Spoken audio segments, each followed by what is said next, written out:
کہ میں ان کے مجاہدے جانتا ہوں، کیسے زندگی میں دولت کو لات ماری ہے انہوں نے، کیسے مجاہدوں میں ٹائم گزارا، پوری زندگی تبلیغ میں چل چل کے پہیا بن گئے۔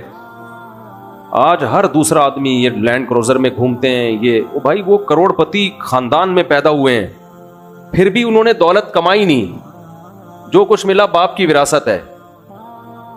تو اس پہ کیوں تنگ کر رہے ہو کسی کو؟ آخری عمر میں، بڑھاپے میں ان کا احترام کرو۔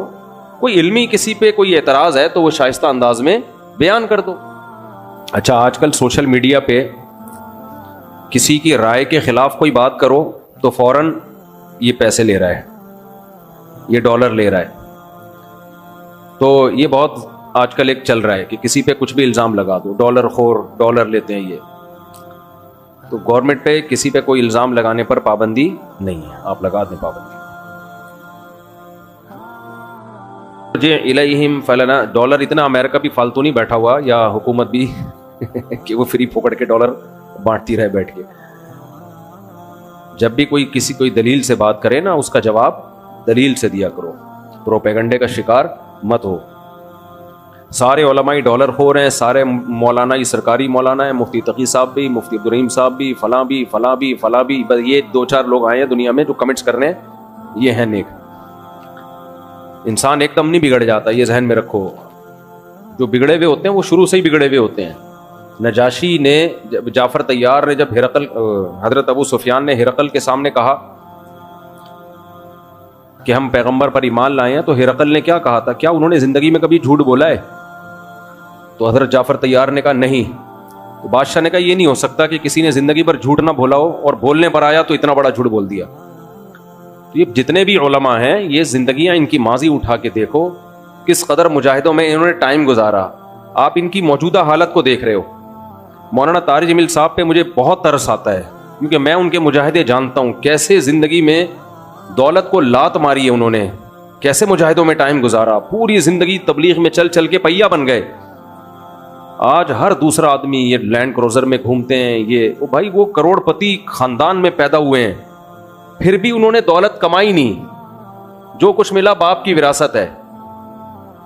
تو اس پہ کیوں تنگ کر رہے ہو کسی کو؟ آخری عمر میں، بڑھاپے میں ان کا احترام کرو۔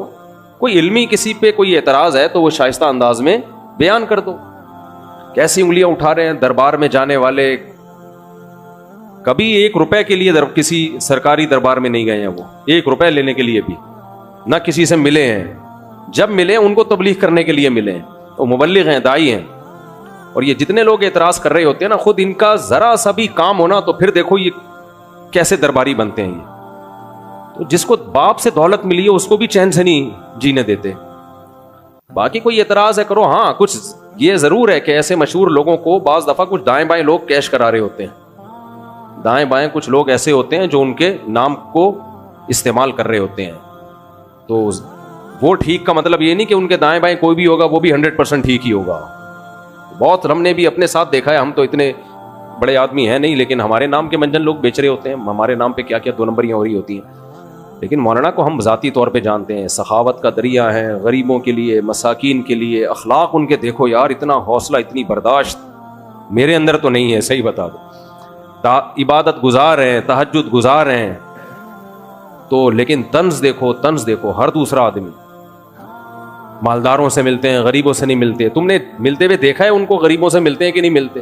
ان کی ویڈیوز آ جاتی ہیں جب دولت مندوں سے مل رہے ہوتے ہیں۔ ٹماٹر والے سے ملتے ہیں تو کوئی ویڈیو نہیں بنا رہا ہوتا، کیونکہ پروگراموں میں ویڈیوز بنتی ہے نا، ہر جگہ تھوڑی ویڈیو بنتی ہے۔ ہیجڑوں پہ محنت کریں تو یہ ان کا حوصلہ ہے، کہتے ہیں دیکھو ہیجڑوں کے پیچھے پڑے ہوئے ہیں۔ یار تم جاؤ 2-4 منٹ کسی ہیجڑے کے ساتھ بیٹھ کے تبلیغ کرو، اس کو تمہیں اندازہ ہو جائے گا۔ تو بس کر دو منفی باتیں پھیلانا، بس کر دو۔ اور پتہ ہے یہ منفیت بار بار، وہ بھی برا، وہ بھی برا، وہ بھی برا، وہ بھی ایسا، سب خراب ہیں، یہ صحیح ہیں 4-6 آدمی بس دنیا میں جو کمنٹس کر رہے ہوتے ہیں نیچے۔ منفی سوچتے رہنے سے نا انسان ڈپریشن کا ڈبہ بنتا ہے اور تھوڑے دنوں میں اپنی موت خود ہی مر جاتا ہے۔ مثبت سوچنا سیکھو، پازیٹیو سوچنا سیکھو۔ سمجھتے ہو کہاں سے کہاں بات چلی گئی؟ وہ انٹرویو لیا نا ان سے پوڈ کاسٹ میں کہ آپ تو سادگی کی تعلیم دیتے ہیں اور خود آپ گاڑیوں میں گھومتے ہیں۔ تو سلیمان علیہ السلام سادگی کی تعلیم دیتے تھے کہ نہیں دیتے تھے؟ جن کا ہم واقعہ سن رہے ہیں۔ اور ایسا عرش رکھا ہوا تھا، آگے آ رہا ہے، ایسا تخت، لگژری تخت تھا کہ آپ کی سوچ جہاں ختم ہوتی ہے وہاں سے سلیمان علیہ السلام کا تخت شروع ہوتا ہے. تو دولت رکھنا سادگی کے خلاف نہیں ہے. سمجھتے ہو کہ نہیں سمجھتے؟ ایک صاحب کہنے لگے ایم ٹی جے کی پروڈکٹ کی قیمتیں دیکھو تو ہوش اڑ جاتے ہیں، تو مت خریدو نا، ساتھ والی غریب والی دکان سے خرید لو.